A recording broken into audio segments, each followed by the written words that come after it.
Okay, 皆さん. The concept that I'm about to introduce next is one of the most important ones for Japanese going forward. If you master how to use this concept, it'll really help you out a lot, especially when you start reading more complicated texts and sentences in Japanese. So let's take a look at it together. So first of all, let's kind of look back a little bit to Japanese 1020. So in Japanese 1020, we studied a way to talk about which person was which based on what they were doing. So for example, Ken-san wa dono hito desu ka? Ken-san wa dono hito desu ka? Out of all the people we have here, which one is Ken-san? Ken-san wa dono hito desu ka? メガネをかけている人です。メガネをかけている人です。So the person who is wearing glasses. ですね。Which one is Ken-san? The person who's wearing glasses. So this メガネをかけている人 is actually an example of the concept we're going to talk about today. 太郎さんはどの人ですか？本を読んでいる人です。So, which one is Taro-san? The one who is reading a book, right? So the person who is wearing glasses, the person who is reading a book. This is the idea that we want to talk about today. So we are going to talk about using sentences to qualify nouns, which sounds like a really weird concept, but basically what it comes down to, we have this in English too. We say, like, for example, the sentence, I want to see the most. We can use it to talk about a movie. The movie that I want to see the most. What kind of movie? The movie I want to see the most. We use this pattern in Japanese as well, but the order is going to be different. So we want to finish our sentence with 映画 and start with 私が一番見たい. So 私が一番見たい映画, the movie that I want to see the most. That we don't have. So we don't have to worry about, in English, we have to worry about using that or who or which. But in Japanese, we don't use it at all. We're just going to stick our sentence right onto the noun, just as it is.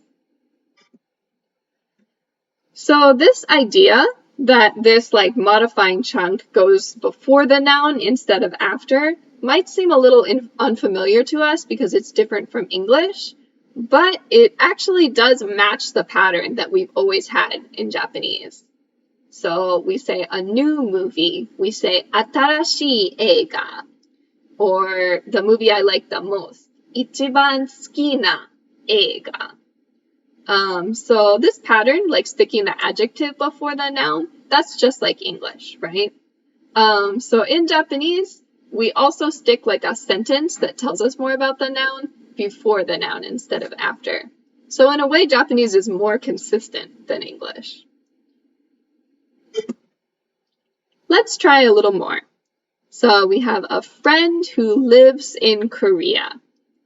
So starting out, a friend we know we want to put at the end of our sentence. Tomodachi, or at the end of our phrase, sorry. So tomodachi. How can we say lives in Korea? So, 韓国に住んでいる. So we're going to put this sentence first. 韓国に住んでいる. And then the noun that it's telling us about. 友達. 韓国に住んでいる友達. A friend who lives in Korea. And the who, we just dropped. Let's try another one. So when we modify this, we're going to use the short form of a verb or adjective to tell us more about a noun. When I say the short form, it can be in the present tense, the past tense, it can be affirmative, negative, potential, it can be in teiru form, like this one is. Anything that we can do to a sentence, we can do to the sentence that we're using to qualify a noun. So let's try another. People who are good at sports. So let's start. How do we say people? So 人ですね。人. People who are good at sports. How can we say is good at sports? So スポーツが上手だ. And then we're just going to drop this da and change it to a na. スポーツが上手な人. So just like we've been practicing since 1010, when we have a na adjective in front of a noun, we always want to put the na. スポーツが上手な人.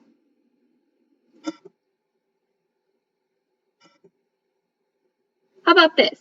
The pizza that Taro ate yesterday. So let's start with the pizza. It's just pizza ですね. How about Taro ate yesterday? Taro が昨日食べたピザですね. So Taro が昨日食べたピザ. The pizza that Taro ate yesterday. So we don't need the that. We use ga rather than wa when it's inside of one of these little baby sentences that we're using to tell us more about nouns. So instead of saying Taro wa, we're gonna say Taro ga. And this, we do this because it lets us keep the wa free in case we want to make the sentence longer and more complicated. Because we only really want one wa in our sentence. So we like to use the ga instead. Let's practice a few of these. You can pause the video if you want. Take a minute to see if you can put these together.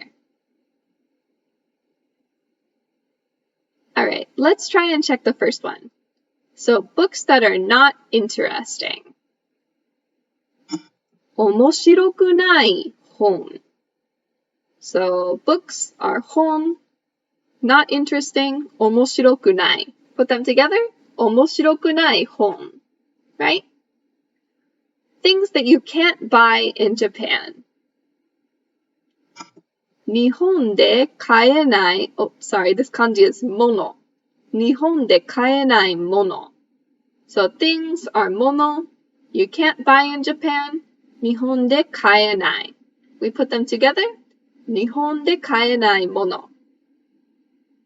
People who didn't turn in their homework. People is 人. And didn't turn in their homework, 宿題を出さなかった. So 宿題を出さなかった人ですね.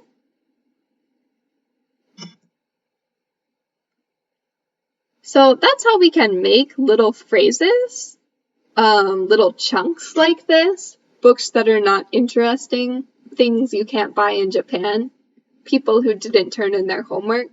But these aren't complete sentences, right? These are just nouns with a little bit of extra stuck on them. The thing is, we can use these chunks in sentences any place where we would use a noun. And that's where you will start seeing these all the time as you continue studying Japanese. Let's take a look at an example. So, これはそばです. これはそばです. So, soba is a kind of Japanese noodles. 父は作りました. 父はそばを作りました. これはどんなそばですか? So this is soba. My dad made it. What kind of soba is it? It's the soba that my dad made, right? これは父が作ったそばです。